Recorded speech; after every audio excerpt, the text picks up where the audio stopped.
Mario had heard the sound too. He stood up and listened intently. The noise of the shuttle rattled off into silence. From the streets above came the quiet murmur of the late traffic. There was a noise of rustling nothingness in the station. Still Mario listened, straining to catch the mysterious sound. And there it came again. It was like the quick stroke across the strings of a violin, or like a harp that has been plucked suddenly. If a leaf in a green forest far from New York had fallen at midnight through the darkness into a thicket, it might have sounded like that. Mario thought he knew what it was. The summer before, he had gone to visit a friend who lived on Long Island. One afternoon, as the low sun reached long yellow fingers through the tall grass, he had stopped beside a meadow to listen to just such a noise. But there had been many of them then, a chorus. Now there was only one. Faintly it came again through the subway station. Mario slipped out of the newsstand and stood waiting. The next time he heard the sound, he went toward it. It seemed to come from one corner, next to the stairs that led up to 42nd Street. Softly, Mario went toward the spot. For several minutes there was only the whispering silence. Whatever it was that was making the sound had heard him coming and was quiet. Silently, Mario waited. Then he heard it again, rising from a pile of waste papers and soot that had blown against the concrete wall. He went down and very gently began to lift off the papers. One by one he inspected them and laid them to one side. Down near the bottom of the papers became dirtier and dirtier. Mario reached the floor. He began to feel with his hands through the dust and soot, and wedged in a crack under all the refuse, he found what he had been looking for. It was a little insect, about an inch long and covered with dirt. It had 6 legs, 2 long antennae on its head, and what seemed to be a pair of wings folded on its back. Holding his discovery as carefully as his fingers could, Mario lifted the insect and rested him in the palm of his hand.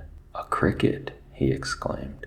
Keeping his cupped hand very steady, Mario walked back to the newsstand, and the cricket didn't move, and he didn't make the little musical noise anymore. He just lay perfectly still, as if he were sleeping or frightened to death.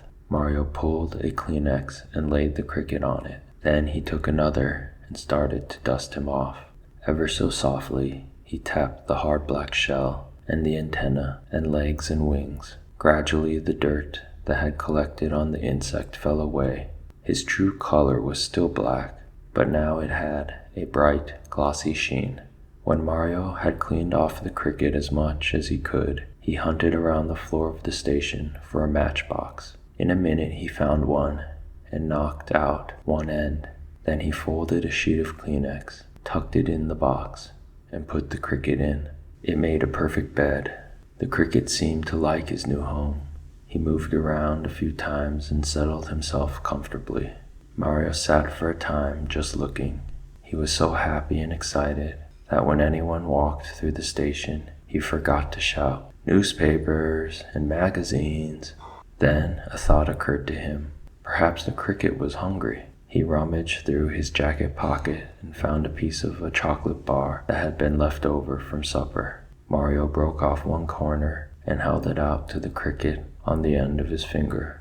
Cautiously, the insect lifted his head to the chocolate. He seemed to smell it a moment, and then took a bite. A shiver of pleasure went over Mario as the cricket ate from his hand. Mama and Papa Bellini came up the stairs from the lower level of the station. Mama was a short woman, a little stouter than she liked to admit, who wheezed and got red in the face when she had to climb steps. Papa was tall and somewhat bent over, but he had a kindness that shone about him. There seemed always to be something smiling inside Papa. Mario was so busy feeding his cricket that he didn't see them when they came up to the newsstand. "So," said Mama, craning over the counter, "what now?" "I found a cricket," Mario exclaimed. He picked the insect up very gently between his thumb and forefinger and held it out for his parents to see. Mama studied the little black creature carefully. "It's a bug," she pronounced finally. "Throw it away." Mario's happiness fell in ruins. "No, Mama," he said anxiously. "It's a special kind of bug. Crickets are good luck." "Good luck, eh?" Mama's voice had a way of sounding very dry when she didn't believe something. "Cricketers are good luck. So I suppose ants are better luck. And cockroaches are the best luck of all. Throw it away." "Please, Mama, I want to keep him for a pet." "No bugs are coming to my house," said Mama. "We've got enough already with the screens full of holes. He'll whistle to his friends, and they'll come from all over. We'll have a house full of cricketers." "No, we won't," said Mario in a low voice. "I'll fix the screens." But he knew it was no use arguing with Mama. When she had made up her mind, you might as well try to reason with the 8th Avenue subway. "How was selling tonight?" asked Papa. He was a peaceful man who always tried to head off arguments, changing the subject with something he did very well. 15 papers and 4 magazines, said Mario. And Paul just bought a Sunday Times. No one took a Musical America or anything else nice. Papa was very proud that his newsstand carried all of what he called the quality magazines. "No," answered Mario. "So you spend less time playing with cricketers and you'll sell more papers," said Mama. "Oh, now," Papa soothed her. "Mario can't help it if nobody buys." "You can tell the temperature with crickets too," said Mario. "You count the number of chirps in a minute, divide by 4, and add 40. They're very intelligent." "Who needs a cricketer thermometer?" said Mama. "It's coming on summer. It's New York. It's hot. And how do you know so much about cricketers? Are you one?" "Jimmy Lebowski told me last summer," said Mario. "Then give it to the expert, Jimmy Lebowski," said Mama. "Bugs carry germs. He doesn't come in the house." Mario looked down at his new friend in the palm of his hand. Just for once, he had been really happy. The cricket seemed to know that something was wrong. He jumped onto the shelf and crept into the matchbox. "He could keep it here in the newsstand," suggested Papa. Mario jumped at that idea. "Yes, and then he wouldn't have to come home. I could feed him here and leave him here, and you'd never have to see him," he said to Mama. "And when you took the stand, I'd bring him with me." Mama paused. "Cricketer," she said scornfully. "What do we want with a cricketer?" "What do we want with a newsstand?" said Papa. "We got it. Let's keep it." There was something resigned but nice about Papa. "You said I could have a dog," said Mario, "but I never got him. And I never got a cat or a bird or anything. I wanted this cricket for my pet." "He's yours then," said Papa. And when Papa spoke in a certain quiet tone, that was all there was to it. Even Mama didn't dare disagree. She took a deep breath. "Oh well," she sighed, and Mario knew it would be all right. Mama's saying, "Oh well," was her way of giving in. But only on trial he stays. At the first sign of the cricketer friends, or if we come down with a peculiar disease, out he goes. "Yes, Mama, anything you say," said Mario.